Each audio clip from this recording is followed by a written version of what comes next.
జగతి Telugu news ప్రేక్షకులకు నమస్కారం. నేను మీ షణ్ముఖరావు, సీనియర్ జర్నలిస్ట్. ఇప్పుడు మనం శ్రీకాకుళం నియోజకవర్గం పల్లివలస పంచాయతీలో ఉన్నాం.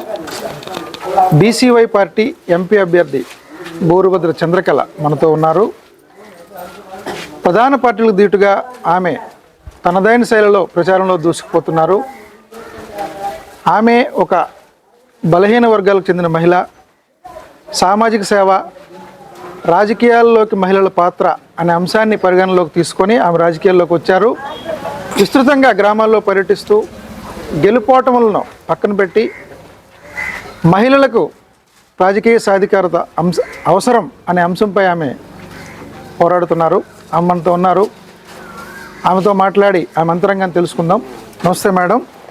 మీరు బీసీవై పార్టీలో ఎంపీ అభ్యర్థిగా పోటీలో ఉన్నారు.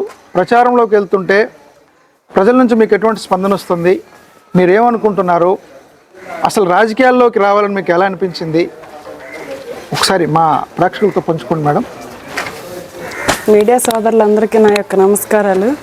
నేను శ్రీకాకుళం నియోజకవర్గం నుండి బీసీవై పార్టీ నుంచి ఎంపీగా పోటీ చేస్తున్నాను. మా అధినేత రామచంద్ర యాదవ్ గారు నాకు బీసీ మహిళగా గుర్తించి ఎంపీగా ఒక అవకాశం ఇచ్చారు. ప్రజలందరూ కూడా నాకు సపోర్ట్ చేస్తున్నారు. ఇలాగే అందరూ సపోర్ట్ చేసి ప్రజలందరూ నాకు ఒక అవకాశం ఇస్తే అభివృద్ధి అంటే ఏంటో చేసి చూపిస్తాను. మేడం, రాష్ట్రంలోనే అతిపెద్ద సామాజిక వర్గాల్లో రెండో పెద్ద సామాజిక వర్గం యాదవులు. మీరు ఆ సామాజిక వర్గానికి చెందినవారు. శ్రీకాకుళం జిల్లాలో కూడా 4వ ప్లేస్లో ఉన్నారు. అయినప్పటికీ రాజకీయ కారణాల రీత్యా కావచ్చు, మరే కారణాల రీత్యా కావచ్చు, మీరు బీసీవై పార్టీని ఎంచుకున్నారు. ఆ పార్టీలో మీకు ఎటువంటి గుర్తింపు లభించింది? మీరు ఏమనుకుంటున్నారు? ఆ విషయాన్ని పబ్లిక్ ఎలా మీరు ఎస్టాబ్లిష్ చేస్తారు? మా అధినేత రామచంద్ర యాదవ్ గారు నన్ను గుర్తించి ఒక శ్రీకాకుళం జిల్లాలో ఇంతవరకు ఏ మహిళకు ఎంపీ టికెట్ అనేది ఇంతవరకు రాలేదు. నన్ను గుర్తించి ఎంపీగా అతను అవకాశం ఇచ్చారు. నేను ప్రజలకు సేవ చేయడం కోసమే పార్టీలోకి వచ్చాను. మా అధినేత ఇప్పటి వరకు ఎన్నో రాజకీయ పార్టీలు వచ్చాయి, ఏ అభివృద్ధి అనేది లేదు. ఇప్పటి వరకు రాజకీయ పార్టీలు యువతకైతేనేమి, రైతులకైతేనేమి ప్రజలకు చేసే సేవ అంటూ ఏమీ లేదు. ప్రజలందరూ వీటినన్నింటినీ గమనిస్తున్నారు. వచ్చే పార్టీల్లో ఎవరికి అవకాశం ఇస్తే ఎవరు అభివృద్ధి చేస్తారనేది ప్రజలకే తెలుసు. ప్రజలు కూడా వాళ్ళకే మద్దతు ఇస్తున్నారు. ప్రజల్లో మాకు మంచి సపోర్ట్ ఉంది. మా అధినేత ఏ అధికారం లేకుండానే ఎంతోమంది యువతకు ఎన్నో వేల ఉద్యోగాలు అనేది ఇవ్వడం జరిగింది. అలాంటి వ్యక్తి ఈరోజు అధికారంలోకి వస్తే యువతకైతేనేమి, రైతులకైతేనేమి ప్రజలకు సేవ చేయడానికి అతను ముందుకు వచ్చారు. అతనికి కూడా అందరూ సపోర్ట్ చేయాలి. అతనికి కూడా మంచి మెజార్టీతో శాసనసభకు పంపించాలి. మీరందరూ ఎంపీగా నన్ను అతన్ని ఆదరిస్తారని నేను కోరుకుంటున్నాను, ఆశిస్తున్నాను. మీ యొక్క అందరూ అమూల్యమైన ఓట్లను మాకు అత్యధిక మెజార్టీతో గెలిపిస్తారని ప్రజలందరినీ నేను కోరుకుంటున్నాను. చెప్పండి మేడం, ప్రధాన పార్టీల అభ్యర్థులకు దీటుగా మీరు ఇవాళ ప్రచారం కొనసాగిస్తున్నారు. మీరు గ్రామాల్లోకి వెళుతుంటే ప్రజల స్పందన ఎలా ఉంది? మీరేమనుకుంటున్నారు? ప్రజలు ఇప్పటి వరకు చాలా పార్టీలు చూస్తున్నారండి.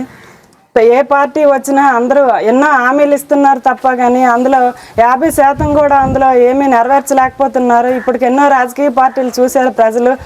ఆ రాజకీయ పార్టీలకు అతీతంగా మాకు ప్రజల్లో మంచి ఆదరణ లభిస్తుంది. ప్రజలందరూ మాకు మద్దతుగా మీ వెంట మేమున్నామంటూ మా వెంట వాళ్ళు ఉన్నారు. మేము అధికారంలోకి వచ్చాక ప్రజలకు అండగా ఉండి మేము వాళ్ళంట ఉండి వాళ్ళకి అన్ని సేవలు అందిస్తామని నేను ఈ సభాముఖంగా తెలియజేస్తున్నాను. చివరిగా ఒక మాట మేడం, మా ప్రేక్షకులకు చివరగా మీరేం చెప్పదలుచుకుంటున్నారు? రానున్న సార్వత్రిక ఎన్నికలకు సంబంధించి మీరేం సందేశం ఇవ్వబోతున్నారు? ఏం అడుగుతున్నారు ప్రజలకు?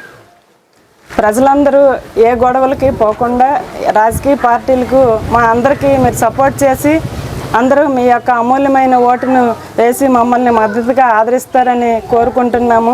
అలాగే ఎలక్షన్ పరంగా యువతైన మిగతా సభ్యులు ఎవరు ఏ గొడవలకు వెళ్లకుండా అందరికీ సపోర్ట్ చేసి అందరికీ మద్దతుగా ఉంటారని నేను కోరుకుంటున్నాను.